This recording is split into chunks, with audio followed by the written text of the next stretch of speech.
हमने तो हदीस में यहाँ तक पढ़ा है इतना ज़िना बढ़ेगा कि रास्ता चलते लोग जिस ज़िना करेंगे कोई टोकने वाला ना होगा, कोई बुरा समझने वाला ना होगा। जैसे आज हाफ पैंट पहन के औरतें चल रही हैं और कोई कहने वाला नहीं है, लोग देख देख के मजा ले रहे हैं, उसी तरह कल ज़िना होगा चाय की दुकान पे, पान की दुकान पे, रेलवे स्टेशन पर, एयरपोर्ट पर, मजलिसों में कोई नहीं बोलेगा, बोलेगा ये चलता है, यह फैशन का हिस्सा है। जैसे खैनी खाना, गुटखा खाना, सिगरेट पीना, रास्ता चलते पियानो बजाना, जैसे सीटी बजाना, छेड़खानी करना, बेपर्दा चलना, टी शर्ट पहन के चलना, फटा हुआ जींस पहन के चलना, पूरे जिस्म को नंगा करके चलना आज फैशन बन चुका है। उसी तरह कल ज़िनाकारी भी फैशन बन जाएगी। जिस तरह कुत्ता कुतिये के साथ करता है उसी तरह मर्द औरत के साथ रास्ता चलते करेंगे, कोई टोकने वाला नहीं होगा। और मैंने जहां तक पढ़ा है और उसका आगाज हो चुका है, अभी जो कुछ हो रहा है दुनिया में यह उसी का आगाज है और अब बहुत जल्द वह वक्त आने वाला है। क्योंकि जब ज़मीर जिंदा रहेगा तब ना बंदा गुनाह को गुनाह समझेगा, और जब ज़मीर ही मर चुका होगा तो उसे निकाह बोझ लगेगा, ज़िना अच्छा लगेगा। अपनी बीवी हूर जैसी उसको बुरी लगेगी और दूसरों की काली कलोटी बेटी उसकी तरफ उसका नशा होगा। प्यार के नाम पे बलात्कार का माहौल जब आज पैदा हो ही चुका है, 4 बच्चे की औरतें ड्राइवर के साथ भाग रही है, 4 बच्चे की माँ साहब भाग रही, पोता पोती वाली ये साहब नानी बनने वाली वो भाग रही है, तो आखिर वो दिन आने में कितना टाइम लगेगा? वो तो आ ही चुका है। आप जो आज गार्डन में, पार्क में और तन्हाई की जगहों पे जो कुछ हो रहा है वो मजलिसों में होगा। एक बंदा अगर कह देगा उसको ये करना ही था तो जरा दीवार के पीछे कर लेते, तो वह बंदा अगर कोई कह देगा वह उस जमाने के वलियों का सरदार सिद्दीक कहलाएगा। यानी इतना भी टोकने वाला कोई नहीं होगा कि ये क्यों कर रहा है।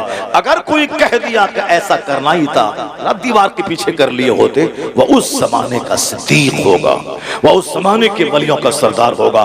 कैसा खतरनाक वक्त आने वाला है। लोग कहते हैं डेवलपमेंट, लोग कहते हैं तरक्की, यही है। औरतों को चड्डी पहना के दुकान में बैठा दिया ताकि 10 ग्राहक उनका मुंह देख करके सामान खरीदने के लिए आए, यही डेवलपमेंट है, यही तरक्की है। घर में रहने वाली खातून को हवाई जहाज का एयर होस्टेस बना दिया ताकि 200 मुसाफिर जो हवाई जहाज पे सफर कर रहे हैं वह सब उनकी गर्दन, उनका चेहरा, उनके सर के बाल, उनके हाफ पैंट, उनके सारे बदन को देखकर 2 घंटे का सफर पूरा कर ले, यही डेवलपमेंट है। ये फिल्म में जो कुछ हो रहा हॉलीवुड बॉलीवुड में, ये खूबसूरत हसीनाओं को नचा के उनको निर्वस्त्र बना के 3 घंटे तक लोग मर्दों को बैठा के और साहब खरबों रुपए का कारोबार फिल्मी हो जाए और नाच गा के जिस्म की नुमाइश करके, यही डेवलपमेंट है, यही डेवलपमेंट है। हर जगहों पे अधनंगी औरतों की तस्वीरें, चाय की दुकान से लेकर के साहब बड़े बड़े मॉल तक, इन औरतों को बेपर्दा करवा के 2 पैसे कमाना, यही डेवलपमेंट है। यानी अभी एक औरत आई थी यूरोप से, वो हमसे बयान किया कि हजरत क्या बताएं,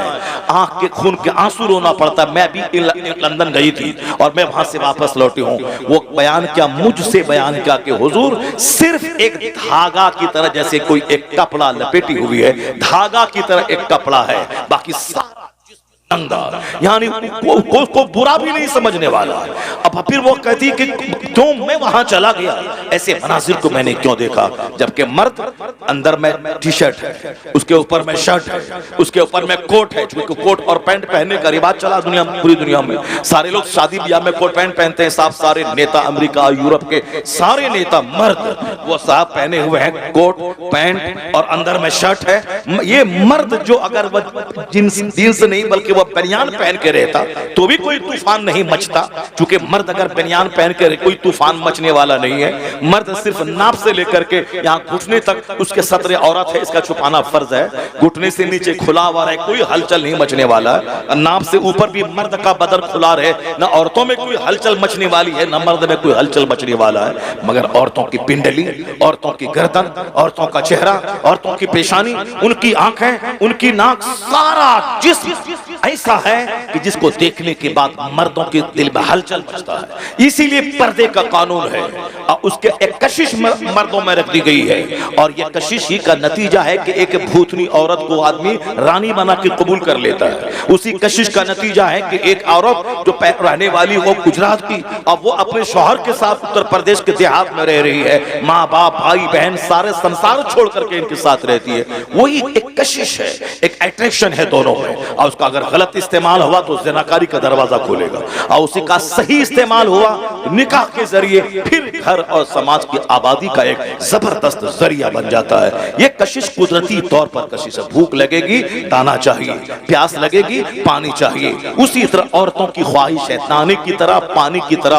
औरतों को भी मर्दों की ख्वाहिश है दाने की तरह पानी की तरह। ऐसा नहीं कि भूख लगे और सामने दाना रहे और हम नहीं, दाने की चाहत हमको नहीं है, वो तो मुर्दा से बदतर है कि भूख लगी है सामने दाना है और खा नहीं रहा है, वो तो मरीज है, बीमार है। उसी तरह मर्द है सामने औरत निर्वस्त्र खड़ी है और इसके बदन में कोई हलचल नहीं मचे, नहीं कोई फर्क नहीं पड़ता, वो तो नामर्द है, हिजड़े से बदतर है। क्योंकि इंसान जहां है, मर्द जहां है, मर्दानगी जहां है, वहां तो कशिश है, वहां तो औरतों की ख्वाहिश है। उसी ख्वाहिश को सही लगाम देना है, सही रास्ता देना है। शैतान के नाम पे ज़िना होता है, मगर रहमान के नाम पे अगर अजनबी औरत को अपने निकाह में ले लिया गया, उसी का नाम निकाह है।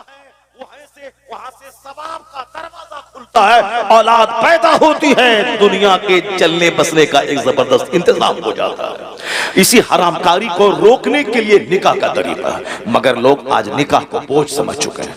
आज इस तरह ज़मीर मर चुका है आदमी का कि साहब वो हरामकारी चाहत से कर रहा है। आने वाले वक्त में ये सिस्टम भी खत्म हो जाएगा। इसी का नाम दुनिया ने डेवलपमेंट रख दिया है। यानी खूब शराब पिए पानी से ज्यादा तरक्की है, खूब नंगा नाचें तरक्की है, और शादी ब्याह के नाम पे करोड़ों रुपए को बर्बाद करें, यही डेवलपमेंट है। आधा खाएं 1000 रुपए की प्लेट, आधा खाएं आधा फेंकें, यही डेवलपमेंट है। वो वक्त आने वाला है। हदीस में आया है कि दाने की इज्जत करो, और रोटी गिरे नीचे तो उसको नीचे से उठा के खा लो। दाने की इज्जत करो, वरना मुस्तफा फरमाते हैं, नाइबे परवरदिगार कहते हैं कि जिस कौम से दाना रूठ जाता है, रोटी रूठ जाती है, दोबारा नहीं आती है। यानी अगर रोटी रूठ गई, वो चाहे 50 दरगाहों पे जाके चूतड़ रगड़ के आ जाए, पेशानी रगड़ के आ जाए, नहीं होगी। जब अल्लाह नाराज होता है तो चाहे वो 1,00,000 दरगाहों पे जाके पेशान सर पटक के रह जाए, नहीं मुराद पूरी होगी, नहीं उसकी तकदीर का दरवाजा खुलेगा और नहीं खुशहाली आएगी। मैंने बेशुमार लोगों को देखा, शुरू में अजमेर गए, मुराद पूरी हुई, उसके बाद मगरूर हो गए। इसलिए कुरान शरीफ में कहा गया है कि रसूल पाक की जिंदगी में तुम्हारे लिए नमूना है। अल्लाह के रसूल तुम्हारे लिए मॉडल है, अल्लाह के रसूल तेरे लिए आइडियल है।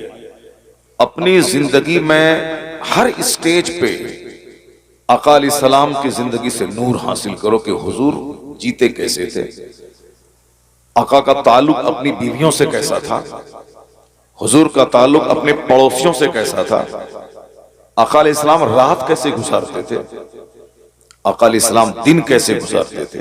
तो अल्लाह ने कहा कि तुम अपने पैगंबर से नूर हासिल करो, और तुमको जीने का सलीका सिखाने मुस्तफा दुनिया में तशरीफ लाए, मकसद हयात बताने मुस्तफा तशरीफ लाए।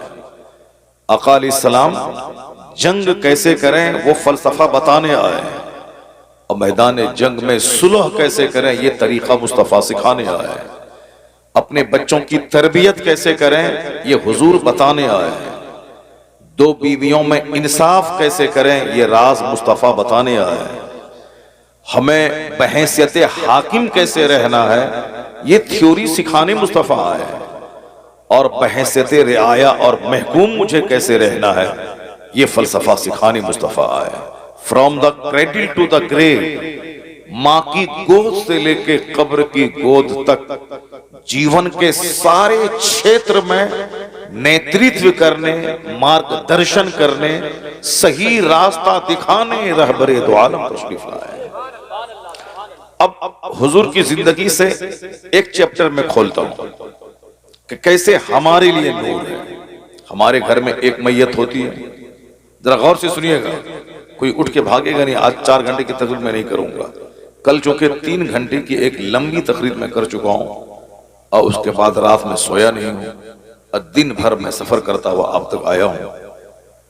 तो इसलिए आज 3 घंटे की तकरीर होगी भी नहीं, चूंकि हमारी फ्लाइट लखनऊ से है और हमको बहुत जल्दी यहाँ से निकलना भी है।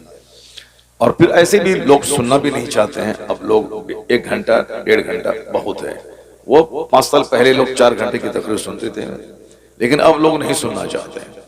अब कोई बोलने वाला भी नहीं है, 1 घंटा आधा घंटा बोल के लोग चले जाते हैं। अब एक तो हम हैं जो 3 घंटे 4 घंटे बोल जाते हैं, इस जमाने में भी वो अलग बात है, लेकिन बोलना और है, सुनना और है। लोग सुनते नहीं, इसलिए अब मैंने भी फैसला कर लिया है कि जब लोग सुनते नहीं है तो हमको भी अब 1 घंटा ही बोलना है। अब 1.5 घंटा बहुत कम बोलेंगे, 1 घंटा बोलना है। अब उसी 1 घंटे पर अगर अमल हो गया तो जिंदगी में इनकलाब पैदा हो जाएगा इंशाअल्लाह। जरा जोर से बोले सुभान अल्लाह। हाथ उठा के सारे लोग बोले ला इलाहा इल्लल्लाह मुहम्मदुर रसूलुल्लाह सल्लल्लाहु अलैहि वसल्लम। तकरीर चिल्लाने का नाम नहीं है इतना। और पहले जमाने में लोग कपड़ा फाड़ते थे तकरीर के टाइम, कुर्सी तोड़ देते थे। लोग कहते थे मजबूत कुर्सी रखो वरना कुर्सी टूट जाएगी। हम लोग 40 साल पहले बचपन में जलसा सुनने जाते थे, उस वक्त देखते थे कि एक मौलाना साहब आए कुर्सी ही तोड़ देते थे, तो लोग कहते थे कुर्सी तोड़ तकरीर हो रही है। अब क्या तकरीर हुई, क्या बोला गया, किसी को कुछ मालूम नहीं है। एक हमारे मिलने वाले भाई हैं, वो तस्करा करते थे कि हम आज से 25 साल पहले एक जलसे में गए, एक बहुत बड़े आलिम आए थे किचौथा शरीफ से, और तकरीर करते करते अपना पूरा कपड़ा फाड़ डाला, यानी कपड़ा फाड़ तकरीर। मैंने कहा कि तकरीर में बोले क्या, तकरीर की कोई बात याद है आपको? वो सब याद नहीं है, अलबत्ता इतना याद है कि कपड़ा फाड़ डाले। तो सब लोग अलग अलग ढंग से जलसे में आते हैं, कोई कपड़ा फाड़ देखने आते हैं, कोई कुर्सी तोड़ देखने आते हैं, आप कोई अल्फाज और जुमले से अपनी जिंदगी में रोशनी लेने के लिए। सुभान अल्लाह, सुभान अल्लाह। मैं उम्मीद करता हूं कि आज की खूबसूरत मजलिस में जितने लोग यहाँ मौजूद हैं वो सारे के सारे कुर्सी तोड़ तकरीर सुनने नहीं आए हैं, सब दिल पजीर तकरीर सुनकर अपने दिलों को रोशन करने आए हैं। इंशाअल्लाह, इंशाअल्लाह। आज दुनिया में घमंड बढ़ रहा है, दुनिया में गुरूर बढ़ रहा है। गुरूर इसीलिए बढ़ रहा है कि नेक लोगों के पास उठना बैठना बंद हो गया। अब लोगों का उठना बैठना गुंडों के साथ हो गया, लोगों की दोस्ती चोरों और डकैतों से हो गई। लोग अब दुनियावी फायदे के लिए डकैत से मोहब्बत करता है ताकि मेरा पड़ोसी मुझसे डरे कि इसका संबंध, इसका ताल्लुक फला बाहुबली, फला अंसारी, फला यादव, फला पठान से है, अगर इससे पंगा लोगे तो ये तुम्हें कहीं का नहीं छोड़ेगा। तो लोगों को डराने के लिए आदमी अपने घर में डकैतों को बुलाता है ताकि सारे पड़ोसी जान जाएं कि इनका संबंध उन लोगों से है। बस इसके अलावा कोई मकसद नहीं होता। सब पड़ोसी को डराने के लिए, अपने आसपास के लोगों में अपनी धाक बिठाने के लिए। दौलत पहले से ज्यादा बढ़ रही है, तो दौलत बढ़ने के बाद जो होना चाहिए वो हो रहा है। दौलत का मजाज है घमंड पैदा करना, दौलत का मजाज है बदअमली पैदा करना, दौलत का मजाज है बेअदब बना देना। एक आदमी कहता है तुम्हारी औकात याद दिला देंगे, ये घमंड की बोली। एक आदमी कहता है कि मैं तुम्हारे साथ खानदान को तबाह बर्बाद कर दूंगा, ये दौलत और पैसे की गर्मी है। कोई एक फटीचर क्लास का गरीब आदमी, कमजोर आदमी कभी इस तरह की बोली नहीं बोल सकता है। कुछ रहता है पास में माल, तब वह इस तरह के जुमले बोलता है। मोहब्बतें खत्म हो गई। अगर आपको हमसे काम है तो 50 बार सलाम करेंगे आप, लेकिन अगर काम नहीं है तो मैं 50 बार सलाम करूंगा, जवाब नहीं देंगे आप। अपना खास करीबी रिश्तेदार, आजकल बच्चे भी मतलबी हो गए हैं। जब बाप से कुछ पैसा लेना है तो अब्बू अब्बू कहते हैं, और जब बाप से कुछ नहीं लेना है तो अब्बू कहाँ हैं, कहाँ मर रहे हैं, फोन करके अब्बू की खैरियत पूछने वाले बच्चे नहीं होते। बीवी को जब माल चाहिए तो वो सर में तेल लगाती है और जबरदस्त चाय बना के लाती है, और अगर माल उसको नहीं चाहिए तो फिर शौहर थका मांदा है कि चूर चूर है, कहां से आया है, कैसे मर के आया है, कुछ नहीं, वो अपने काम में लगी हुई है, सोई हुई है, सर में दर्द है, काम है। कल चेन्नई में मैं 2 साल नमाज पढ़ाया हूं। एक बंदा सर्विस करता था, वो हमसे बयान किया कि हजरत जब तनख्वाह मिलने वाली होती है महीने के लास्ट में, तो उससे 5 दिन पहले मेरी बीवी मेरी खूब खिदमत करने लगती है, और जहां तनख्वाह मिली और हमने तनख्वाह उनको दे दिया तो उसके बाद से खाना पाना, पानी दाना चाय सब पूछना बंद है। फिर 15 दिन तक परेशान हम रहते हैं, 5 बार कहते हैं खाना लाओ तब लाती है, और जहां फिर 25 तारीख आई अगले महीने की, फिर उसके बाद चाय पानी तेल वगैरह और पांव दबाना सब शुरू हो जाता है। ये सच कहता हूं, कोई कहानी फिल्मी नहीं है, ये हमारा मुक्तदी था। वो मैं इमामत करता था, वो मेरा मुक्तदी था, वो मेरे पास बैठ कर अपना दर्द बयान करता था, वो अपनी सच्ची कहानी मुझको बयान करता था। सारे लोग मतलबी हो गए, बीवी भी मतलबी, बच्चे भी मतलबी, पड़ोसी मतलबी, रिश्तेदार मतलबी। अगर कोई जरूरत है तो फिर वो फोन करेंगे समझिए, नहीं तो फिर आप ही से शिकायत करेंगे कि आप फोन तक नहीं करते हैं, आप फोन तक नहीं करते हैं। मतलबी लोग हो गए, सलाम नहीं करते हैं लोग, मोहब्बत खत्म हो गई। समाज में रहने के बावजूद हर आदमी अपने आप को अजनबी महसूस कर रहा है, अकेला महसूस कर रहा है। सारे लोग तन्हा महसूस कर रहे हैं कि मैं अकेला हूं, मेरा कोई नहीं। क्यों? मोहब्बत खत्म हो गई। अकाली सलाम ने एक बात कही थी, क्योंकि आज हर आदमी अपने मन के मुताबिक जीता है। हुजूर ने क्या कहा कोई ध्यान नहीं देता है, बस इश्क मोहब्बत, इश्क मोहब्बत, इश्क मोहब्बत की बातें हो गई। प्रैक्टिकल में न इश्क है न मोहब्बत है, वरना मोहब्बत का मतलब है पैरवी, मोहब्बत का मतलब है कुर्बानी, मोहब्बत का मतलब है नखल। आज अगर किसी लड़के को किसी लड़की से मोहब्बत होती है तो फिर वो उसके बगैर वो जी नहीं सकता। उसका चेहरा देखने के लिए वो रात भर उसकी गली का चक्कर लगाता है। साहब उससे बात करने के लिए वो 5-5 घंटे तक वो अपने बिस्तर पे जगा रहता है कि उनसे बात हो जाए। ये झूठी मोहब्बत, गंदी मोहब्बत, और ये कैफियत उसके दिल की हकीकी होती है। क्योंकि अगर दिल मोहब्बत हो गई तो फिर उसके देखे बगैर वो जी नहीं सकता, उसके देखे बगैर वो रह नहीं सकता, उसे बात किए बगैर वो रह नहीं सकता, और कोई नसीहत नहीं सुनना चाहता है। वो एक बहुत बड़े बुजुर्ग थे, उनको किसी एक लड़की से इश्क हो गया था, बहुत बड़े बुजुर्ग थे। अब उनसे इतनी मोहब्बत हो गई थी कि अब उनको एक झलक देखने के लिए कड़ाके की सर्दी में पूरी रात इशा की नमाज से लेकर के फजर की नमाज तक उनकी गली में बर्फ गिर रही है, बर्फ गिर रही है। ये इराक और इराक की ठंडी बर्फ गिर रही है, लेकिन चूंकि इस कदर शदीद मोहब्बत उससे थी, एक झलक देखने के शौक में पूरी रात बर्फ गिरती रही, वो सहता रहा। यहां तक कि जब फजर की अजान हो गई और उजाला फैल गया, लोग मस्जिदों की तरफ आने लगे, वो ये समझा कि ईशा की अज़ान हो रही है, वो समझा कि ईशा की अज़ान हो रही है। लेकिन जब सवेरा फैला तो कहा, अरे ये तो दिन निकलने वाला है, फजर का वक्त हो गया। ये अजान ईशा की अजान समझा था। इस शदीद मोहब्बत का ये असर है कि 8 घंटे बर्फ में नहाता रहा, फजर की अजान होती रही, मगर इंतजारे दीदार में 8 घंटे को वो 1 घंटा समझते हुए ईशा की अजान समझ रहा।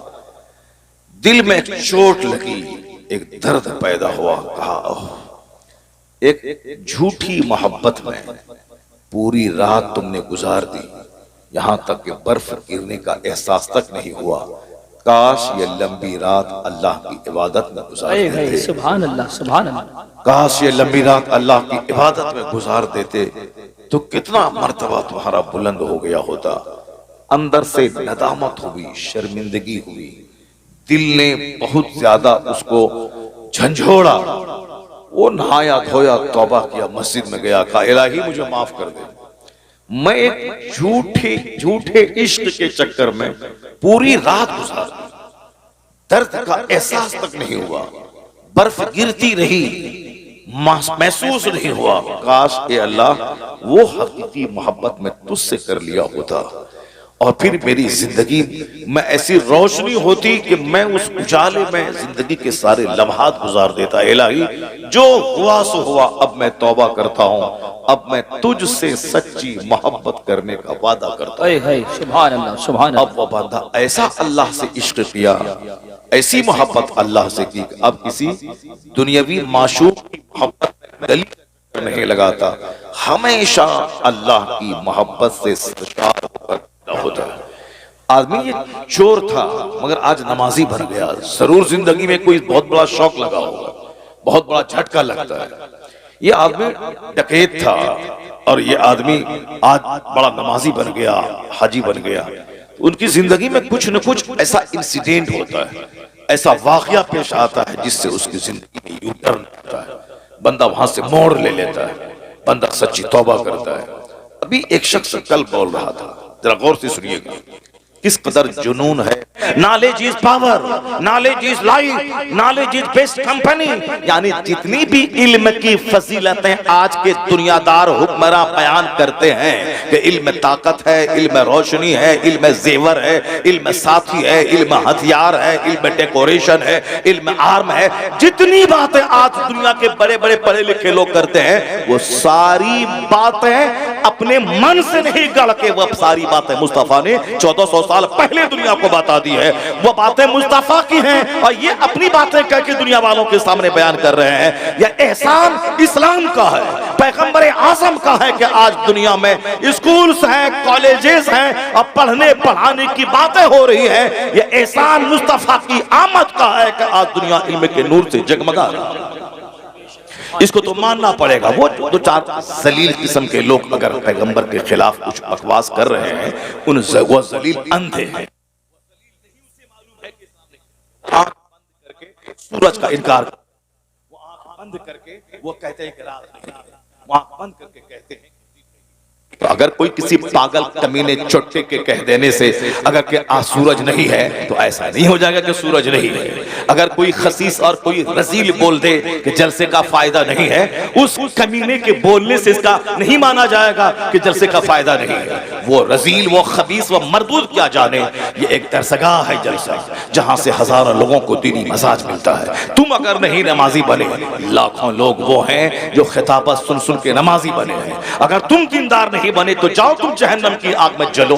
मगर बेशुमार लोग हैं जो उलमा की सोहबतों में दीनी गुफ्तगू सुनकर जन्नती बन गए हैं, इस्लामी सोच के हामिल बन गए हैं। मेरे जैसे कमजोर किस्म के आदमी के पास तो बेशुमार फोन आते हैं कि आपकी तकरीर सुनने के बाद मैं नमाजी बन गया हूँ, मैं कज़ा नमाज कज़ाए उम्री के तौर पर अदा कर रहा हूँ, मैं साहब अब गाने बजाना छोड़ दिया हूँ, मैं तकरीर बगैर सुने सोता नहीं हूँ। जब मेरे जैसे कमजोर आदमी के बयानात का ये असर है, जो बड़े बड़े लोग हैं, जो मुत्तकी परहेजगार लोग हैं, जो तहज्जुद गुजार लोग हैं, जो बड़ी बड़ी खानकाहों के बड़े बड़े सच्चादा नशी हैं, जिनके हजारों और लाखों मुरीदीन का जाल दुनिया में नेटवर्क फैला हुआ है, उनसे कैसा फायदा होगा। तो किसी के चिल्लाने बुल्लाने से या किसी के बकवास कर देने से इस्लामी बेनिफिट्स को नकारा नहीं जा सकता है। और ये जादू सबके सर चढ़ बोलता है। आज दुनिया में जितने इंस्टीट्यूशंस हैं एजुकेशनल, वो सब इस्लाम की मरहून मिन्नत है, इस्लाम का गिफ्ट है, इस्लाम का दिया हुआ है। चूंकि जो कुछ तुम आज बोल रहा है,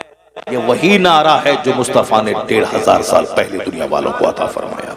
और आका अलैहिस्सलाम ने दुनिया को तहजीब दी है, दुनिया को तमद्दुन दिया है, दुनिया को जीने का एक नया रास्ता दिखलाया है। इसलिए अमेरिका का एक बहुत बड़ा पढ़ा लिखा आदमी इस सच्चाई को बोले बगैर नहीं रह सका। वो कहता है he was the only man in history who was supremely successful on both religious and secular levels। ये कोई हिंदुस्तान का कमजोर पढ़ा लिखा आदमी नहीं है। वो साहब ये दो चार आदमी जो नबी के खिलाफ बोलते हैं, इन जैसे 1 करोड़ को पढ़ा लिखा के इंसान बनाने वाला ये अमेरिका का इतना बड़ा लायर, एडवोकेट, साइंटिस्ट, इतना बड़ा पढ़ा लिखा आदमी वो ये बोल रहा है। ये गली कूचे का गिरा हुआ आदमी कुछ बोलता है, हे मुसलमान, कभी उसकी बात पे कान मत धरना, कभी उसकी बात पे थाने का घेराव मत करना, कभी उसकी बात सुनने के बाद उसको हीरो मत बना देना। ये घंटी बजा के 2 रुपया कमाने वाला ये हीरो बनने के शौक में हमारे पैगंबर के खिलाफ बोलता है और हम उसको हीरो बना देते हैं, हम सड़कों पे आ जाते हैं। बेशुमार लोग हैं जो नमाज के खिलाफ बोल रहे हैं, इस्लाम के खिलाफ बोल रहे हैं, कुरान के खिलाफ बोल रहे हैं। कितना सबकी गर्दन में चादर डाल के तुम मारना शुरू करेगा और सबके सबसे तुम लाई मोल लेगा। सारी बातों का जवाब दुनिया में नहीं है और सबसे लाई मोल नहीं ले सकता। हाँ, अदीब बोलेगा मेरा अदीब जवाब देगा, उनका कोई शायर बोलेगा मेरा शायर जवाब देगा, उनका कोई वैज्ञानिक बोलेगा मेरा वैज्ञानिक उसका जवाब देगा। वो आखिरी टाइम है जब सर से पानी ऊपर हो जाएगा और सिवाय कोई रास्ता नहीं रह जाएगा जिहाद करने के, वो तो आखिरी टाइम है। उस वक्त भी हर आदमी को अपने मन के मुताबिक जिहाद करने का आदेश नहीं है। जुल्म मिटाने के लिए, शिर्क मिटाने के लिए और अपने ईमान को बचाने के लिए वो आखिरी मरहले में जब उसके अलावा कोई चारा न रह जाए तो फिर हमारा जो इमाम है, हमारा जो आलिम है, हमारा जो इस्लामी बादशाह है, हमारा जो रहबर है, उनके आदेश पे वो सब काम होता है। ऐसा नहीं कि निकले मैदान में पत्थर फेंकने लगे, यहाँ देने लगे, वहां देने लगे। अब तो जुलूस निकलवाने में डर लग रहा है कि हम निकालेंगे जुलूस एहतजाज करने के लिए कि वो मेरे पैगंबर को गाली दी है, मुसलमानों को तकलीफ पहुंचाई है, उसको अरेस्ट किया जाए। हम एक लीगल मुतालबा कर रहे हैं। उन्होंने लाख करोड़ मुसलमानों के दिलों को ठेस पहुंचाया है। हम मुतालबा ही कर सकते हैं, ऐसा नहीं कर सकते हैं कि उनके गले में चादर डाल करके जेल में ठोस दें। नहीं, हम जहां रहते हैं मुतालबा कर सकते हैं। तो हम मुतालबा कर सकते हैं, गाली दिया बंबई का आदमी और हम सामने वाले पुलिस को क्यों मार रहे हैं, वहां साफ पटरी क्यों उखाड़ रहे हैं, हम क्यों किसी घर में आग लगा रहे हैं। उसके बाद जब पुलिस वाला आता है तो हमारे घर पे नजर चला देता है, हमारे 1000 आदमी को मार देता है, तो उसका जिम्मेदार होगा कौन? उसका जिम्मेदार वही होगा जो बोखला के सामने आया, जो सामने वाले को पत्थर मारा। क्यों मारा तुम्हारे पैगंबर को गाली दी तो क्या मतलब तुम उसको कत्ल कर देगा? तुम जिस मुल्क में रहता है उस मुल्क के कानून के हिसाब से तुमको सिर्फ प्रोटेस्ट करना है, उसकी मुखालफत करनी है, पुरअमन जुलूस निकालना है, उसकी गिरफ्तारी का मुतालबा करना है, हुकूमत वक्त से कहना है ये जुल्म है, ये जुल्म सहा नहीं जाएगा। हमारा कोई आलिम राम के खिलाफ बोला, हमारा कोई आलिम सीता के खिलाफ बोला, हमारा कोई मौलवी आपके आपके आपके धर्म के बानी के प्राइवेट लाइफ को खंगाला, उनकी शादी के बारे में बोला? नहीं बोला। तो फिर तुम क्यों बोला? तेरा आदमी क्यों बोला? हमारे पैगंबर की अच्छी बातों को नहीं बोल सकता है। उन्होंने जो दुनिया को दिया है, जो गिफ्ट, जो इंपैक्ट दुनिया पे छोड़ा है, जो ब्लेसिंग्स दिया है, अगर तुम्हारा सीना उतना चौड़ा नहीं है कि उन सारी अच्छाइयों को सुन के तुम लोगों के सामने बयान कर सको, तो कम से कम चुप तो रहो। उनकी प्राइवेट लाइफ में दखल अंदाजी तो मत करो। हमारे पैगंबर ने 11 शादी की। क्या तुमको मालूम है कि अरब ममालिक में शादी का क्या महत्व है, शादी के क्या असरात होते हैं? 25 साल की जवानी में 40 साल अधेड़ औरत से निकाह कर रहे हैं। अब 50 प्लस जाने के बाद अगर 12 साल की खातून से निकाह कर रहे हैं तो समझना तो होगा। जहां के 16 साल की 1000 खूबसूरत तरीन औरतों से मुस्तफा निकाह कर सकते थे, और अरब का कल्चर था उस टाइम में 1400 साल पहले 100 शादी करना, 150 शादी करना, 300 शादी करना अरब का माहौल था। अगर हुजूर से ज्यादा खूबसूरत कोई नहीं था दुनिया में तो सारे लोग चाहते थे कि मेरी बेटी इनके निकाह में जाए, मगर हुजूर ने उस जमाने में 25 साल की जवानी में 40 साल अधेड़ औरत जो 2 शौहर से बेवा हो चुकी थी, उनको जब आपने शादी किया उनसे, इसका मतलब है कि आपकी शादी का मतलब ख्वाहिश को पूरा करना सिर्फ नहीं है, शादी का मतलब है बेवाओं को सम्मान देना, बेवाओं को एक नई जिंदगी देना, बेवाओं को आत्मसम्मान देना, बेवाओं को इज्जत नफ्स देना, बेवाओं को खुशियां मनाने का मौका अता करना।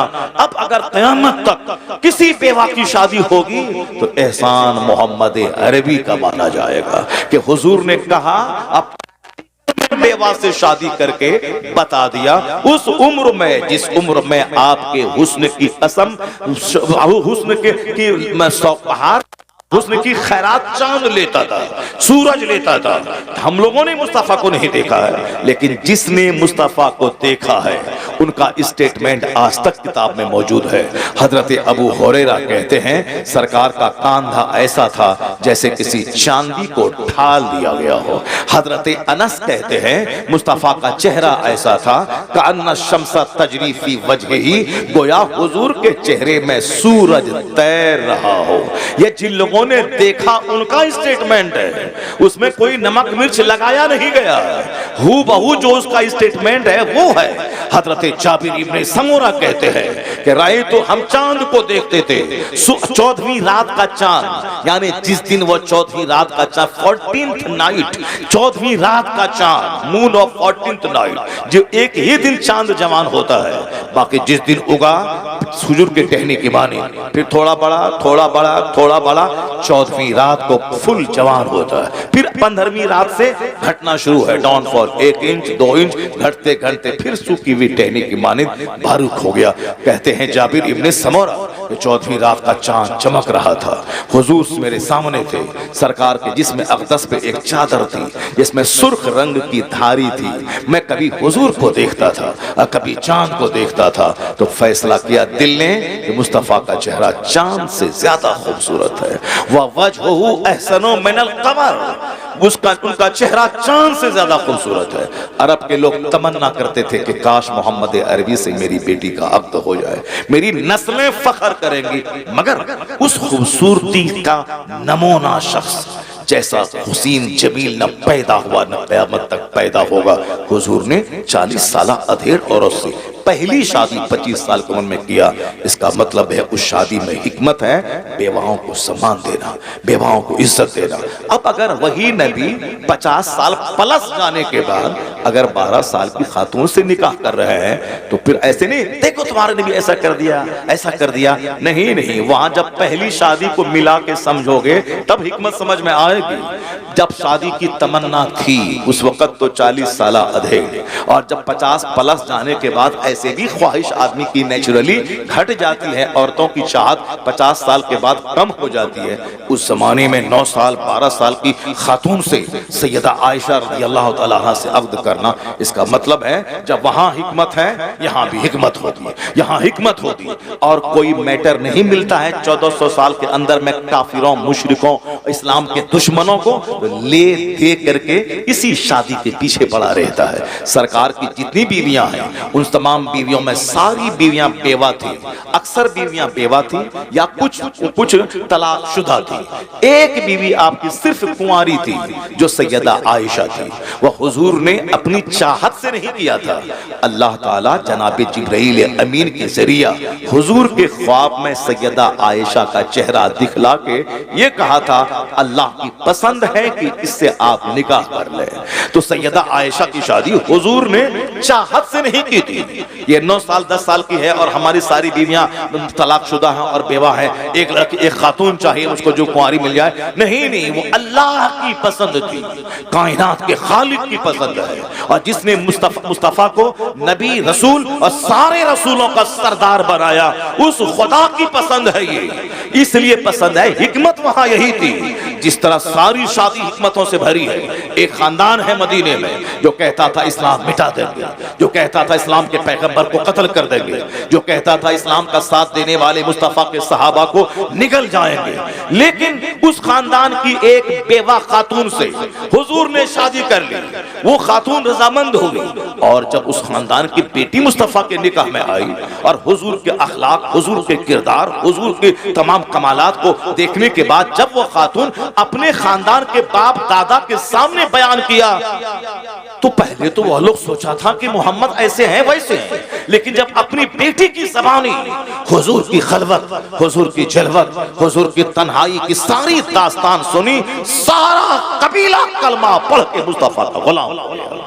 यह है मुस्तफा की शादी की हिकमत, यह है हुजूर की शादी की हिकमत। खालिद इब्ने वलीद जैसा सैफुल्लाह, अल्लाह की तलवार। मालूम है कि मैदान ओहद में 70 सहाबा शहीद हो गए थे। जो जंग जीती हुई थी वो जंग की बाजी हारी गई। मुस्तफा ने कहा था तीर अंदाजों से कि यहाँ खड़ा रहना, यहाँ जगह छोड़ के मत जाना, चाहे जंग जीते या हारे तुम ये जगह छोड़ के मत जाना। और जब जंग जीत गए मुसलमान, उन लोगों में से किसी ने कहा कि अब तो जंग जीत गए तो अब यहाँ रहने का कोई मतलब नहीं है, अब हमें भी माल गनीमत लेना चाहिए, जिससे इसको छोड़ के कुफार भाग चुके हैं। मगर किसी ने मना क्या कहीं हुजूर ने कहा है कि चाहे जंग जीते या हारे ये जगह नहीं छोड़नी है। मगर लोगों ने अपनी अक्ल से ये समझा कि हुजूर तो दुश्मनों को रोकने के लिए हमको खड़ा किया था ताकि दुश्मन यहाँ से दाखिल ना हो। मगर अब वो बात तो रही नहीं, क्योंकि अब तो जंग जीत चुके हैं हम, इसलिए वह लोग चले गए मैदान जंग। तो वही खालिद इब्ने वलीद थे जो पीछे से घूम करके उसी रास्ते से दोबारा अंदर घुस के वो खतरनाक अटैक किया कि 70 सहाबा शहीद हो गए। जीती हुई जंग बज़ाहिर शिकस्त में तब्दील हो गई। आका अलैहिस्सलाम जख्मी हो गए, आपके दंदाने अक़दस शहीद हो गए, आप लहूलहान हो गए, आप पहाड़ के ऊपर में एक गड्ढे में आप वहां नीचे चले गए। इस और काफिरों ने अफवाह फैला दी, इस्लाम के पैगंबर शहीद हो गए। वही खालिद इब्ने वलीद जो इतना बड़ा रोल अदा किया था मैदान ओहद में। जब सरकार अलैहिस्सलाम उनकी फूफी हजरत उम्मे मैमूना से जब आपने शादी किया मक्कतुल मुकर्रमा में, तो फिर फूफी जब मुस्तफा के निकाह में चली गई तो और अपनी फूफी की ज़बानी जब सरकार की दास्तान सुनते हैं तो इतना बड़ा कारनामा अंजाम देने वाला काफिरों की तरफ से इतना बड़ा बहादुर वो मुस्तफा के पास आके कलमा पढ़ के मुशर्रफ सैफुल्लाह, अल्लाह की तलवार। ये है मुस्तफा की शादी की बरकत। और आज भी किसी खानदान की दुश्मनी को खत्म करने के लिए शादी एक बहुत बड़ा जरिया है। शादी करने के बाद दुश्मनी दोस्ती में तब्दील हो जाती। हुजूर की सारी शादियां यही इसी हिकमतों से भरी हुई है। सैयदा आयशा, वो तो उनके बाप तो मुस्तफा के गुलाम थे, मुस्तफा के दोस्त थे। सफर में, हजर में, मक्का में, मदीना में, बदर में, ओहद में हमेशा बिल्कुल साए की तरह रहे हुए। अब उन्होंने अपनी बेटी को सरकार के निकाह में दिया और उस पर वह नाज करते रहे कि मेरी बेटी को मुस्तफा ने कबूल कर लिया है। अगर हुजूर जबरन ऐसा करते ख्वाहिश की वजह से तो कभी सिद्दीक अकबर अपनी बेटी को नहीं देते। अब मक्का के उस वक्त के सारे लोग उस निकाह को बुरा समझते, लेकिन न किसी ने बुरा समझा, क्योंकि ऐन फितरत के मुताबिक वो शादी थी। अब लड़की चाहे 10 साल के बाद जवान हो या 15 साल के बाद जवान होने के बाद वो शौहर के काबिल है। और वहाँ अरब का कल्चर है कि वहाँ चूंकि यहाँ की जमीन गर्म, आबो हवा गर्म, वहाँ आज भी लोग 4 शादी करते हैं। आज भी एक आदमी के 50-50 बच्चे होते हैं। वहाँ मायूब नहीं माना जाता, चूंकि वहाँ की तहजीब का हिस्सा। अब सैयदा आयशा की शादी कम उम्री में हुई, मगर जवान होने के बाद रुखसती हुई और आप हुजूर के हरम सरा में तशरीफ लाए। हिकमत यही थी कि सरकार ने हम कयामत तक का पैगाम दिया कि क्या करना है, क्या नहीं करना। मर्दों के कानून, उसूल और ज़ाब्ते मस्जिद नबवी के मेंबर से जो आपने कहा, अबू हुरैरा ने नकल किया, अब्दुल्ला इब्ने उमर ने नकल किया, अब्दुल्ला इब्ने मसूद ने उसको याद रखा। लेकिन सरकार जब अपनी बीवी के हुजरे में रहते थे, जब वहां 10-12 घंटे आपके गुजरते थे, वहां हुजूर ने क्या बोला, वहां हुजूर ने क्या कहा, क्योंकि सरकार के सारे इरशादात एक मार्किंग स्टोन है, हमारे लिए लाइट का काम करते हैं। औरतों के बारे में मखसूस कवानीन, उसूल और ज़ाब्ते हैं, वो जो सरकार मस्जिद नबी की मेंबर से नहीं बोल सकते, वो खवातीन के बीच में आप कह सकते हैं। आपकी सारी बीवियां या तो 40 साल प्लस है, 40 प्लस है। 40 प्लस जाने के बाद कुव्वते याददाश्त आदमी की कैसी होती सबको मालूम है। एक बीवी तो चाहिए जो गेट बाय हार्ट करने वाली हो, जो जबरदस्त कुव्वते याददाश्त हो, जो मेमोरी पावर उसकी हाई हो, हुजूर जो बोले उसको याद कर ले। सिद्दीक अकबर जैसे महान की बेटी सैयदा आयशा कम उम्री में अरब के तमाम मशहूर शोरा के अशार अरबी के सारे उनको याद थे। अरबी मुहावरात में दस्तरस हासिल की, कुव्वते याददाश्त कसब की थी। जब सरकार के निकाह में आई, हुजूर की एक बातों को उन्होंने गेट बाय हार्ट किया, हदीसों को याद किया, सरकार के फरमान को सीने में जगह दिया। और जब हुजूर पर्दा फरमाए, पर्दे में रहकर आप सहाबे कराम को जो एक फकीहा, मुहद्दिसा, आलिमा, मुफस्सिरा बनकर जो पैगाम सुनाना शुरू किया, लोगों ने यही कहा, शरीयत हमारी अधूरी रह जाती अगर मेरी माँ आयशा मुस्तफा के निकाह में नहीं आती। आज मर्दों के कानून वाज़े हैं, औरतों के कानून वाज़े हैं। आज अगर शरीयत मुकम्मल है तो एहसान उम्मुल मोमिनीन आयशा सिद्दीक़ा रज़ियल्लाहु ताला तकबीर, ये नाराए रिसालत, हिकमत है, ये हिकमत है। आका अलैहिस्सलाम की शादी की सारी बातें मुस्तफा की हिकमतों से भरी हुई है। ये बात, मगर ये खबीस, ये रजील, ये मरदूद, ये मुस्तफा के बारे में कैसी कैसी बातें करता है। अब इनकी बातों का जवाब यही है। अमेरिका का डॉक्टर माइकल हार्ट कैसी उन बातों को फैलाई, उसकी बातों को अपने घर की दीवार में लिख दी, उस बातों को अपने स्कूल में लिखी। अगर ये रामगिरी जैसा खबीस नबी के बारे में गलत बोलता है, नुपुर शर्मा जैसी खबीसा बोली, तो अब लड़ने की जरूरत नहीं है, सड़क पे आने की जरूरत नहीं है। ये बताना है कि तेरी औकात तो कुछ नहीं है, मगर जो दुनिया का सबसे बड़ा विद्वान है, जो दुनिया का सबसे बड़ा पढ़ा लिखा आदमी है, उसने मेरे पैगंबर के बारे में क्या कहा। तेरी हैसियत तो कुछ नहीं है, मगर डॉक्टर माइकल हार्ट कहता है, he was the only man in history who was supremely successful on both levels, religious and secular। Mustafa के बारे में डॉक्टर माइकल हार्ट कहते हैं, अमेरिका का सबसे बड़ा पढ़ा लिखा, वो कहते हैं इस रुए जमीन का, इंसानी तवारीख का, ह्यूमन हिस्ट्री का, मानव इतिहास का एक एकलौता इंसान मोहम्मद अरबी है जो मजहब और सियासत दोनों सतह पर सबसे ज्यादा कामयाब तरीन शख्स हुआ। सुभान अल्लाह, सुभान अल्लाह। He was the only man in history who was supremely successful on both levels, religious and secular। Bombay में प्रोटेस्ट करने वाले रामगिरी जैसे कम पढ़े लिखे आदमी, जलील आदमी को हाईलाइट करने और पूरी दुनिया में शोहरत दिलाने का काम करने वाले, इनके पीछे इस तरह के हजारों लाखों लोग हैं, इस तरह के हजारों लोग हैं जो बंद कमरे में मुस्तफा के खिलाफ बोलते हैं। तो हम सबके दरवाजे पे जाके कान लगा के सुन करके गुस्से में आके साहब आप उसके खिलाफ उसको हीरो नहीं बना दे, नहीं, बहुत सारी बातें अनसुनी की जाती है। वइज़ा ख़ातबहुमुल जाहिलून क़ालू सलामा। अल्लाह कहता है ये मुसलमान जब जाहिलों की बात सुनते थे तो दूर से ही कहते थे सलाम, तो पर उनकी हर बात का जवाब नहीं देते थे। तो सारी बातों का जवाब नहीं, आज उनकी बातों का जवाब यही है। हिंदुस्तान के राष्ट्रपिता तुम नहीं हो, गांधी जी हैं। गांधी जी ने क्या कहा? अब तक मैं ये समझता था कि इस्लाम तलवार के बल पे फैला है, लेकिन जब से मैंने कुरान का हिंदी अनुवाद पढ़ा और जब से मैंने इस्लाम के पैगंबर की पवित्र जीवनी पढ़ी तो अब मुझको यकीन हो गया कि इस्लाम तलवार के बल पे नहीं फैला है। इस्लाम अपनी सच्चाई, अपनी सफाई, अपनी ट्रूथ, अपनी क्लैरिटी, अपनी रियलिटी, अपनी सिंपलिसिटी की वजह से सारी दुनिया में तूफान बन के छा गया है। इस्लाम अपनी सच्चाई की, अपनी सफाई की और पैगंबर आज़म की सादगी, उनके अखलाक की बुलंदी की वजह से सारी दुनिया में इस्लाम बादल बन के छा गया है। ये बातें बताने की जरूरत है। इसी हिंदुस्तान का एक हिंदू डॉक्टर रामकृष्ण राव है, वो गैर मुस्लिम प्रोफेसर है। वो ये घंटी बजाने वाला मंदिर का घंटी बजाने वाला नहीं, ये डासना के मंदिर में जो अति नरसिंहानंद है, जो अपने जोकरों के बीच में हीरो बनने के लिए हमारे पैगंबर के खिलाफ अनाप शनाप बकता है, आज तो उस आदमी का जीना हराम हो जाना चाहिए, उसको जेल में डाल देना चाहिए।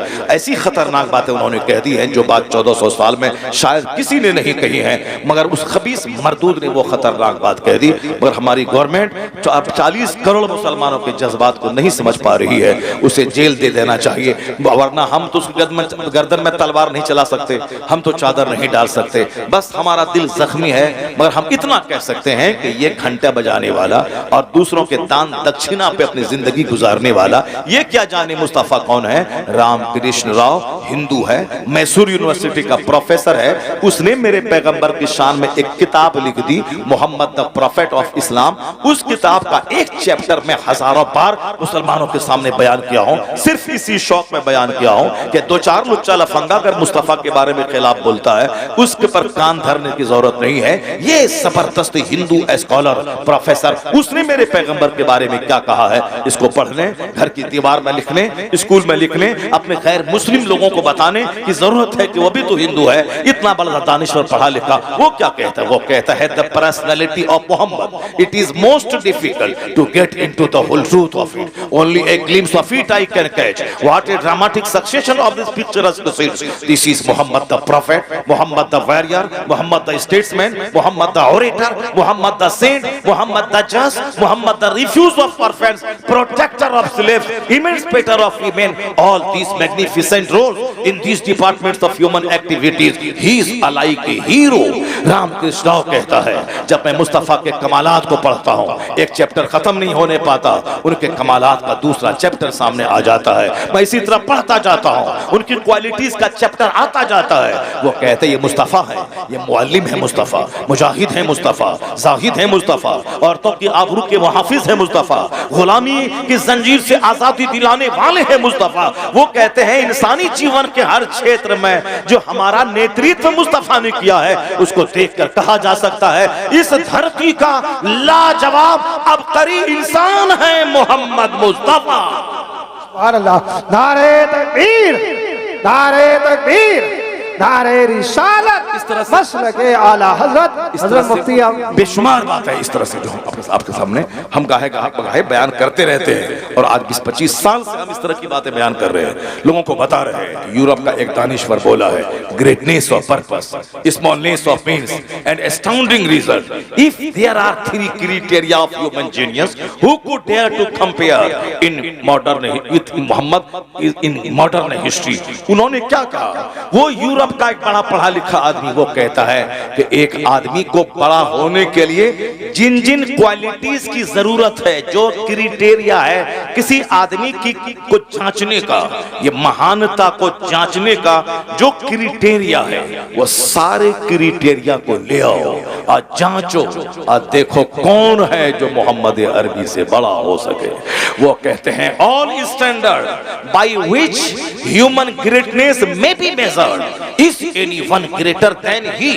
ऑल स्टैंडर्ड, सारा पैमाना, सारा मेयार, सारी कसौटी ले आओ जिस कसौटी पर एक महान आदमी को जांचा जाता है, उस कसौटी पे जांच पूरी इंसानी तारीख में मुस्तफा का जवाब नहीं मिलेगा, कोई जवाब नहीं मिलेगा। All standards bye which human greatness may be measured. ये बातें मैंने आप तक इसलिए पहुंचा दी क्योंकि अभी हिंदुस्तान का माहौल यही है, सारे मुसलमान दुखी हैं। 2-4 आदमी ने जो बातें की हैं उसकी वजह से हर जिसके पास का सीना जिंदा है, दिल जिंदा है, वो अंदर से टूटा हुआ है कि क्या करें, कैसे लोग हैं। मैंने आपको बता दिया, 1-2 आदमी के रजीलों के बोलने से घबराने की कोई जरूरत नहीं है, बल्कि एक बेशुमार बड़ा चैप्टर है जो दुनिया का बड़ा पढ़ा लिखा आदमी हमारे पैगंबर की तारीफ में रद्दुल लिसान रहता है। अल्लाह तबारक व तआला ने कहा है वरफ़अना लका ज़िक्रक, ए हबीब हमने आपका जिक्र बुलंद कर दिया है। अब जब अल्लाह ने बुलंद कर दिया है तो कौन मुस्तफ़ा के जिक्र को घटा पाएगा। इसलिए अमेरिका में मुस्तफ़ा का नाम, यूरोप के ऐवानों में मुस्तफ़ा का नाम, अगर 1000 मुखालफत के बावजूद हर आदमी की ज़बान पे मुस्तफ़ा का नाम वक्त गुजरता जा रहा है। आला हजरत की ज़बानी अगर हम कह दें, ये कह सकते हैं अर्श पे ताज़ा छेड़छाड़, फर्श पे तुरफा धूमधाम, कान जिधर लगाइए तेरी ही दास्तान है, कान जिधर लगाइए तेरी ही दास्तान है।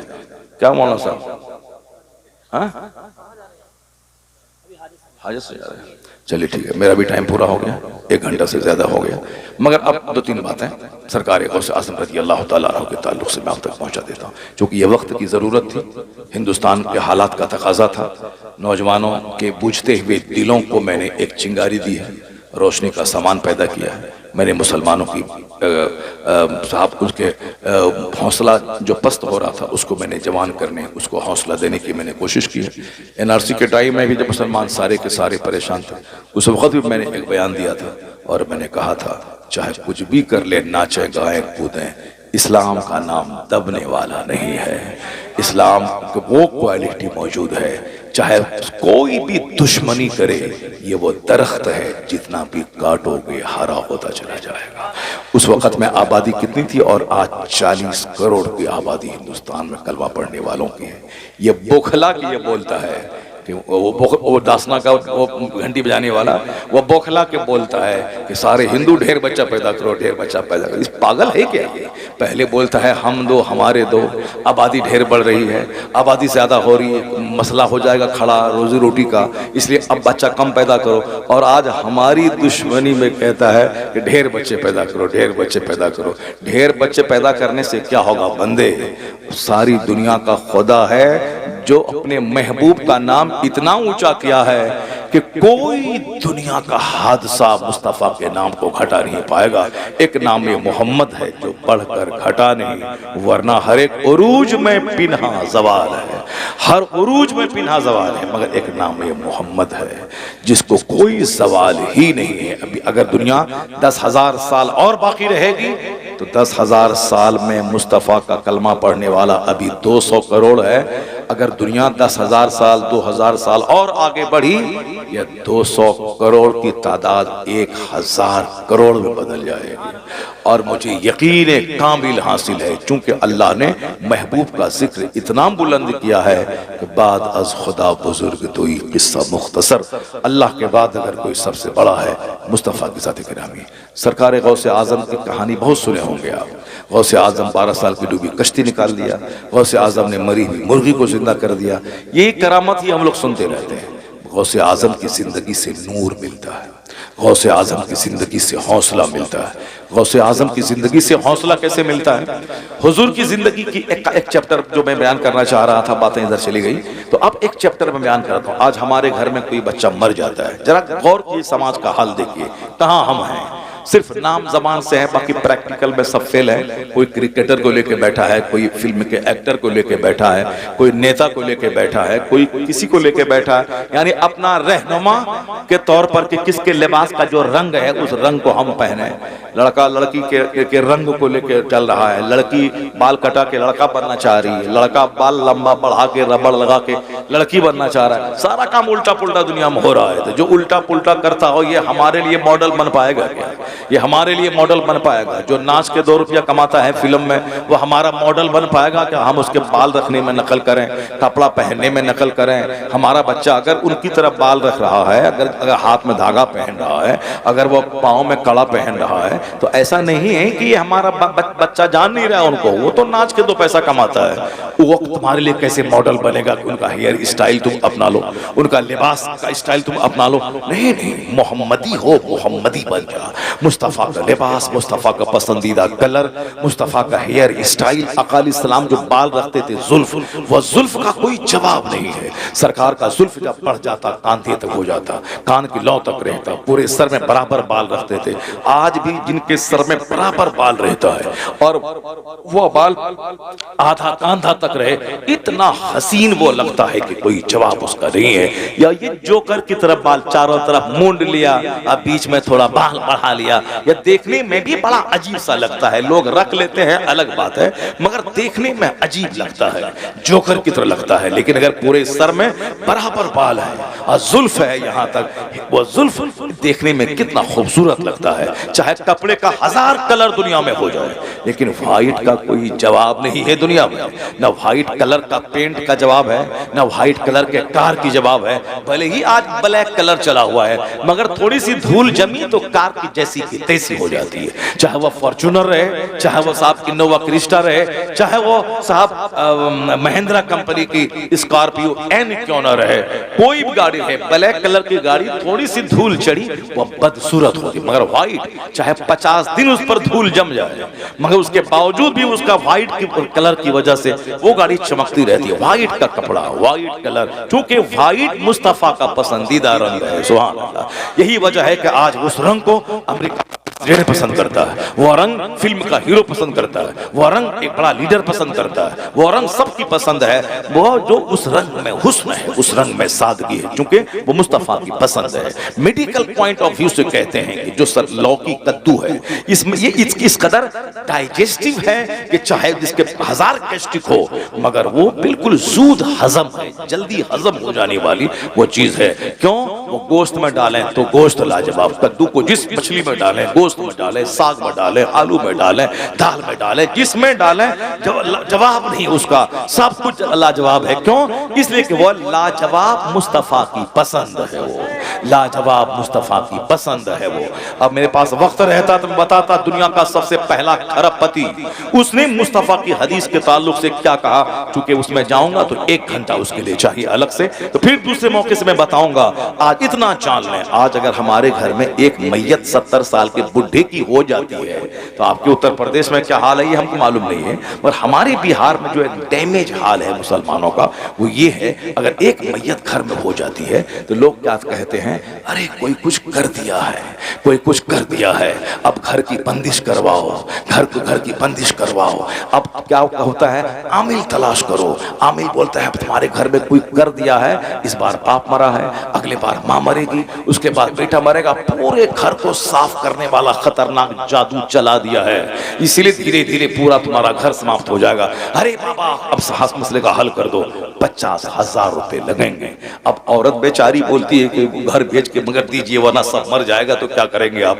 औरतों की भीड़ मजार पे, औरतों की भीड़ मंदिर में, औरतों की भीड़ आमिल के पास, औरतों की भीड़ साहब मजार पे। इससे औरतें कमजोर होती है, इससे मर्दों की भीड़ नहीं होती है आमिल के पास। बता दीजिए हमको, जो भी दुआ ताबीज करने वाला है, मर्द रहता है 10, औरत रहती है 90। मंदिरों में मर्द रहता है 10, 90% औरत रहती है, क्योंकि औरतों को माल चाहिए, बेटा बेटा चाहिए, बेटी चाहिए, शौहर की लंबी उम्र चाहिए, दुकान चाहिए, मकान चाहिए, सब चाहिए, इसलिए दौड़ के वहां पंडित जी के पास दौड़ के बंद वहां। अब हिंदू औरतें अक्सर मुसलमानों के पास आती है। हमारा एक मस्जिद का एक इमाम साहब है, वो बेचारा उसकी आमदनी ही हिंदू औरतों से दुआ तावीज करना है। वह एक दो मुसलमान औरतें आती होंगी, बाकी 95% सब हिंदू औरतें आती हैं। वो हिंदू औरतें बोलती, अब जब वो झाड़ के पास जा सकती है, यहाँ तो मौलाना के पास आ रही है दुआ तावीज लेने के लिए, उनकी भीड़ है दरख्त के पास, धागा तागा ये वो, उसके यहाँ हर तरह के वो सारा पूजा उसके यहाँ क्या है दुनिया के लिए। ये लक्ष्मी पूजा, दौलत की पूजा, विद्या की पूजा, करवा चौथ, ये शौहर की पूजा, औलाद की पूजा, यानी उसको सिर्फ शौहर चाहिए, बेटा चाहिए, बेटी चाहिए, माल चाहिए, दौलत चाहिए, उसको लंबी उम्र चाहिए, इसीलिए सारा पूजा अलग अलग नाम का है। मुसलमानों का कुछ नहीं, नमाज रोजा हज ज़कात सबका एक मतलब है, मुझको जन्नत चाहिए, सुभान अल्लाह, मुझको आखिरत चाहिए। यही वजह है कि हमारा आदमी नमाज पढ़ता है तो पढ़ता रहता है, रोज हज फर्ज है तो फर्ज अदा कर रहा है। वहां क्या है कि माल मिला तो ठीक है, नहीं मिला तो मूर्ति को उठा उठा के बाहर फेंक दिया उसको। हम तुमको बोलते हैं 10 दिन से कि मेरा बेटा को बुखार है, ठीक कर दो,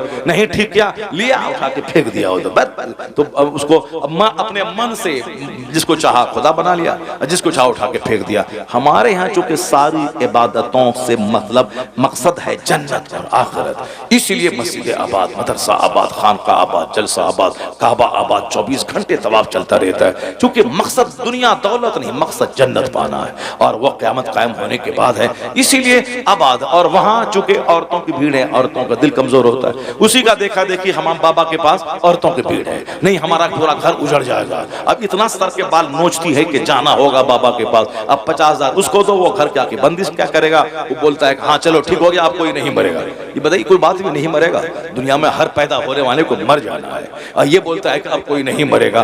किस कदर झूठ का पैसा कमाता है, सुनिए गौर से, ये सारी बातें शैतानी वसवसा है। हर चीज की बातें तकदीर में दर्ज है। आया है हदीस में कि दुनिया पैदा होने से 50,000 साल पहले मखलूक की तकदीर को अल्लाह ने लिख दिया है। कौन कहाँ मरेगा, कौन कितनी रोजी पाएगा, हम लोगों को सिर्फ तदबीर करनी है। जो अल्लाह ने कहा है जमीन में फैल जाओ, मेहनत मुशक्कत करो, पढ़ो लिखो, तो हमको पढ़ना लिखना है, मेहनत करना है, खेत में दाना डाल देना है। बाकी एक दाने के बाद कितना दाना निकलेगा ये अल्लाह का काम है, हमारा काम है दाना डाल देना। फिर वो दाना सड़ जाता है, फिर वहां से एक पौधा निकलता है, उसमें 70 बालियां निकलती हैं, एक एक में 10-10 दाने होते हैं। हम दाना एक डाले, अल्लाह 700 दे दिया। ये अल्लाह कहता है कि तुम घर से निकलो, दाना डालो, बाकी 700 हम तुमको देंगे।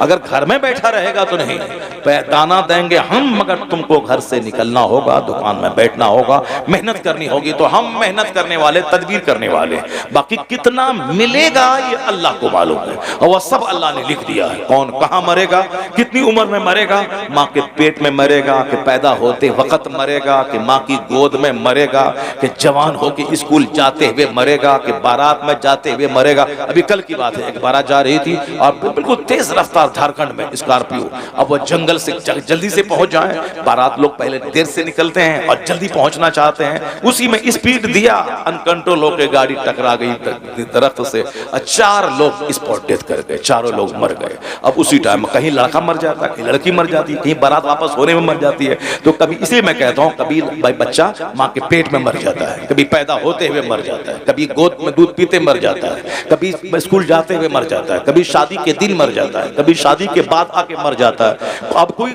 90 साल का है, मौत के इंतजार में है, मौत ही नहीं आ रही है। मौत का जब वक्त आएगा तब ना मौत आएगी।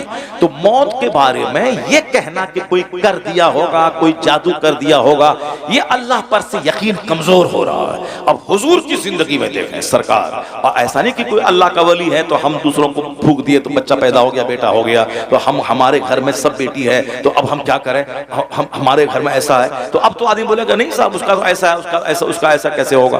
ये सारा मॉडल नबियों में है। एक नबी है जिसके पास सिर्फ बेटा है, दूसरे नबी है लूत अलैहिस्सलाम जिसके पास सिर्फ बेटी है। नबी से बड़ा कोई पसंदीदा मखलूक नहीं अल्लाह के नजदीक। नबी जो होता है वो सबसे ज्यादा मोहतरम अल्लाह के नजदीक नबी होते हैं, और नबी मुस्तजाब दावत होते हैं, जो दुआ करें सब दुआ कबूल होती है। मगर चूंकि नबी लोगों के लिए मॉडल होते हैं, तो एक नबी है जिसके पास सिर्फ बेटा इब्राहिम अलैहिस्सलाम, उनके पास सिर्फ बेटा इस्माइल अलैहिस्सलाम, इसहाक अलैहिस्सलाम सिर्फ बेटा है, लूत अलैहिस्सलाम सिर्फ बेटी है, आपके पास बेटा नहीं है। जनाब ईसा अलैहिस्सलाम के पास कोई औलाद नहीं है, आपने शादी ही नहीं की। और हमारे पैगंबर के पास 4 बेटियां और 3 बेटे आपको हुए। 4 बेटियां, बेटा बेटी दोनों मेरे मुस्तफा को है। और उस पहले पैगंबर किसी के पास सिर्फ बेटी, किसी के पास सिर्फ बेटा, और किसी पैगंबर के पास कोई औलाद नहीं। इसी को कुरान में कहा गया वो अल्लाह है, जिसे चाहता है मर्द औरत दोनों देता है, जिसे चाहता है सिर्फ लड़का देता है, जिसे चाहता है सिर्फ लड़की देता है, जिसे चाहता है कुछ नहीं देता है, बांझ कर देता है। तो सब कुछ करने वाला अल्लाह है। ये यकीन घटा, कमजोर हुआ, अब बुढ़ा भी मरता है तो घर की बंदिश का ख्याल आता है, किसी के जादू टोना करने का ख्याल आता है। अल्लाह पर यकीन कमजोर हुआ, खरबों कमाले चेहरा काला रहेगा। अब देख मुस्तफा से बड़ा कौन है? मुस्तफा का अपना बेटा हुजूर की गोद में इंतकाल कर गया।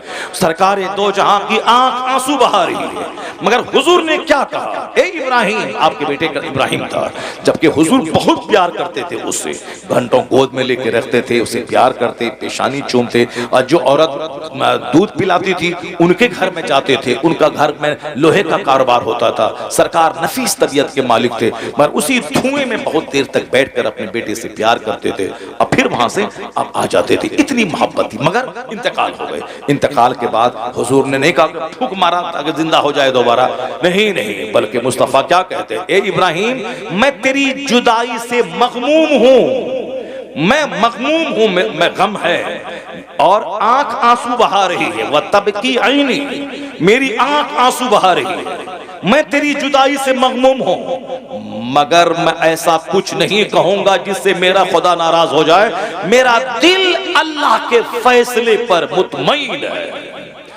आंख आंसू बहा रही है, आंख आंसू बहाए, कोई गुनाह नहीं है, और मेरा दिल मगमूम है, मगर जबान से ऐसा कुछ नहीं कहूंगा जिससे मेरा खुदा नाराज हो जाए। अल्लाह का जो फैसला है मैं उस पर राजी हूं। जब मुस्तफ़ा जाने रहमत, जो मुर्दों को जिंदा करने वाले, उनका अपना बेटा जब इंतकाल कर गया, और तो फिर हमारा बेटा अगर मर जाए, हमारे बाप अगर मर जाए, तो फिर 10 दरवाजे पे जाके दुआ तावीज करवाना, रोना पीटना, सर के बाल निचोड़ नोचना, गरीबान फाड़ना, फिर 10 दिन के बाद इत्मीनान होकर के लगा जैसे कोई माँ ही नहीं मरी, कोई बेटा ही नहीं मरा। ये सब्र नहीं है। काफिरों को भी सब्र हो जाता है 10 दिन के बाद। इन्नमा सब्र इंद सदमतिल ऊला, सब्र है जब मुसीबत का पहला झटका आता है। The true patience only when the calamities first strike, यानी जब मुसीबतें, कैलेमिटी, सफरिंग्स, डिफिकल्टीज जब हमला करती है, तो ट्रू पेशेंस, सच्चा सब्र है कि उसके पहले झटके के वक्त में सब्र किया जाए। वरना रोने पीटने की बात तो सबको सब्र हो जाता है बाद में, पहले अल्लाह को गाली बक दिया, ऐसा नहीं करना चाहिए, और फिर बाद में कान पकड़ के तौबा करके सब्र हो जाता है। तो ये नहीं है कि मुसीबत देख के कुफ्र भाग जाए। मुस्तफ़ा से जितनी मोहब्बत पुख्ता होगी तो हुजूर की जिंदगी से नूर हासिल होगा। कि जब नबी का अपना बेटा इंतकाल किया और हुजूर फैसले पे मुतमईन रहे, कुछ नहीं कहा, तो हमारे घर में भी कोई मैयत होती हो तो हमें तकदीर पर राजी रहना चाहिए। और ये मुस्तफ़ा से नूर सबसे ज्यादा हासिल किया कौन? सरकार गौसे आजम रज़ी अल्लाह ताला। हम लोगों ने तो गौसे पाक की कहानी को मालिदा, तोशा, लंगर, ये सब कहानी बना दिया। गौसे पाक की कहानी को लंगर, तोशा, मालिदा, फातिहा, ये सब कहानी बना दी। फातिहा अच्छी चीज है, मगर वो लंगर, तोशा, लोहबान, अगरबत्ती कितने बड़े हैं हमारे रहबर और रहनुमा, जिसने दीन को जिंदगी दे दी, जिन्होंने अपनी ख्वाहिशात को मार दिया। 40 साल तक इशा की वजू से फजर की नमाज अदा की। वो हमारे गौसे आजम, आलिम, फाजिल, मुफ्ती, कारी सब बने। 25 साल दरियाओं में दरख्त के पत्तों को खाकर आपने अल्लाह की इबादत की। ये सारी बातें छोड़ करके वो कश्ती डूबी, ये वो लेके बैठे, करामत लेके बैठे। उनका कैरेक्टर, उनकी इस्तिकामत, उनका नूर मिली। अब जरा इसी ताल्लुक से सुनिए, गौसे आजम तकरीर कर रहे हैं। 70,000 का मजमा होता था, 400 मौलाना तकरीर नोट करने के लिए महफिल में होते थे, 400 मौलाना दवात कलम लेकर तकरीर को नोट करने वाले रहते थे। 70,000 का मजमा होता था, कई डेड बॉडी मजलिस से निकलती थी। गौसे आजम तकरीर कर रहे हैं, एक शख्स आके बोला, हुजूर आपके बेटे का इंतकाल हो गया है। आपने कहा इन्ना लिल्लाहि व इन्ना इलैहि राजिऊन। तकरीर चालू है। ये बताइए हमारे जैसा आदमी कर पाएगा ऐसा? कोई कर पाएगा? नहीं। जहां मरने की खबर मिलेगी तो आदमी तो खुद ही मर जाता है, जो आदमी बहुत कमजोर किस्म का आदमी बेटे की मौत की खबर सुनने के बाद। गौसे आजम तकरीर चालू है कि फिर थोड़ी देर के बाद किसी ने आके बोला, हुजूर जनाजा तैयार है। आप मेंबर से नीचे उतरे, नमाज पढ़ा दी। किसी दिन कहा, हुजूर बच्चे के मरने के बाद तो माँ बाप का सीना गम से चूर हो जाता है और आप पर कोई असर मौत का आपके बेटे का नहीं हुआ। गौसे आजम ने 4 शादी की थी, 49 औलाद, 49 औलाद। हम लोग एक बीवी में मार था, तलाक, तकरार, साहब छोड़ा छोड़ी, पंचायती सब एक बीवी में, और यहाँ 4 शादी की, कोई लड़ाई नहीं। 2 बेटे में कॉप्टी, ऑपरेशन, एबॉर्शन, दवाई, इंजेक्शन, ताकि हमल ना ठहरे। जब हमल ठहरने का इतना डर है तो ये भी तो कर ले कि हम 5 महीने तक बीवी के पास नहीं जाएंगे। इस पर कंट्रोल नहीं। कॉप्टी, इंजेक्शन, एबॉर्शन, मेडिसिन। जब औलाद से डर है तो फिर सोबत क्यों करता है? सोबत मत करो, एक साथ रहो, सोबत मत करो। इससे सोबत भी करता है और औलाद से भी डर है, जबकि यकीन कमजोर हुआ इसीलिए से। अब कॉप्टी, इंजेक्शन, ये गौसे आजम को 49 औलाद हुई। और कभी चेहरा आपका हल्का नहीं हुआ कि बच्चों को कहां से खिलाएंगे, क्योंकि आपको मालूम था वमन यतवक्कल अलल्लाहि फहुव हस्बुह, जो अल्लाह पे भरोसा करता है अल्लाह उसके लिए काफी हो जाता है। अल्लाह पर यकीन कमजोर हुआ, करोड़ों कमाने के बाद भिखारी। अल्लाह पर मजबूत यकीन था, एक धूर जमीन नहीं है, फिर भी चेहरा बादशाहों जैसा खिला रहता था और अल्लाह रोजी सबको देता था। मालिक तो अल्लाह ही है, बंदा क्या करेगा? कुछ नहीं कर। बंदा तो एक नापाक कतरे से पैदा हुआ है, कमजोरी का पुतला है, ये क्या कर सकता है? जरा गौर से सुनिएगा। गौसे आजम से कहा, हुजूर बच्चा के मरने के बाद तो लोग परेशान हो जाते हैं, आपके बच्चे के मरने की खबर मिली, इन्ना लिल्लाहि व इन्ना इलैहि राजिऊन, जनाजे की नमाज आपने पढ़ा दी, आखिर ये क्या है? समझ में नहीं आया। गौसे आजम का जवाब सुनिए। गौसे आजम के इस जवाब से हमारे लिए नूर है, हमारे लिए रोशनी है। बुजुर्गान दीन इसीलिए होते हैं ताकि उनकी जिंदगी बयान करके हम अपनी जिंदगी को चमकाएं, मुसीबतों में ढारस बंधाने के लिए उनसे रोशनी हासिल करें। इसीलिए मुस्तफा ने कहा था, मैं कब्रों की ज़ियारत से तुझको रोका था, अब कहता हूं जाओ कब्र की ज़ियारत करो। क्यों? इसलिए कि ताकि आखिरत की याद आएगी, दुनिया की चाहत घटेगी। कुन्तु नहैतुकुम अन ज़ियारतिल क़ुबूर, मैंने तुमको उस खबरों की ज़ियारत से रोका था, मगर अब कहता हूं फज़ूरूहा, ज़ियारत करो। क्यों? फ़इन्नहा तुज़हिदु फ़िद दुनिया व तुज़क्किरुल आखिरह, इसलिए कि कब्रों की ज़ियारत से आखिरत याद आएगी, दुनिया की चाहत घटेगी। और हमने क्या सलूक किया कब्र के साथ? मिन्नत का धागा, मिन्नत का ताला, मिन्नत का लोहमान, मिन्नत का ये। वह लंगरे गौसिया है तो खाने के लिए भीड़ लगती है। गौस पाक की मोहब्बत में कौन जाता है? जो गौस पाक की मोहब्बत करेगा वही 11वीं के दिन बिरयानी लेके नहीं बैठेगा, अगर लेके बैठा भी तो यही बोलेगा, मेरा गौस 40 सिक्के सोने के डकैतों को दे दिया मगर जबान पे झूठ नहीं लाया, इसलिए अब मैं भी कादरी, करोड़ों का पैसा अगर झूठ से मिल रहा हो मैं उस पे थूक दूंगा, सच का 1 टाका झूठ के करोड़ों रुपए से बेहतर समझ लूंगा। अगर ऐसा कहा तो सीधे गौसे पाक का फैज बगदाद से चलेगा, उसके सारे वजूद को घेर कर उसे माला माल बना देगा। यह है सच्ची मोहब्बत गौसे आज़म। मालिश, मालिदा, तोशा, कादरिया, घी, साहब आटा, शुद्ध घी, अखरोट, काजू, किशमिश, बिदाना, जब सारा सामान मटेरियल रहेगा तो टेस्टी तो होगा हलवा। अब ये कहता अरे क्या बात है, तो शब्द जबरदस्त बना है। गौसे पाक से जो निस्बत है इसीलिए बना है, गौसे पाक से जो निस्बत है इसीलिए टेस्टी है। वहाँ शुद्ध घी है, काजू है, अखरोट है, पिस्ता है, बादाम है, टेस्टी तो होना ही है। टेस्टी ये हलवा खाने वाले मजनू हम लोग हैं। और गौसे आजम 40 बरस तक इशा के वजू से फजर पढ़ते हैं। कोई नहीं है जो गौसे पाक का सच्चा दीवाना 5 नमाज 5 टाइम, हर टाइम के लिए अलग अलग वजू करके पढ़े। कोई जरूरी नहीं कि हम ईशा की वजह से फजर पढ़ें, हम ईशा की वजह से ईशा पढ़ लें, फिर 5-6 घंटे 8 घंटे सो जाएं, फिर फजर के टाइम में फजर की वजह से फजर पढ़ लें। यही सबसे बड़ी कादरियत है, यही गौसे पाक से सबसे बड़ी मोहब्बत है।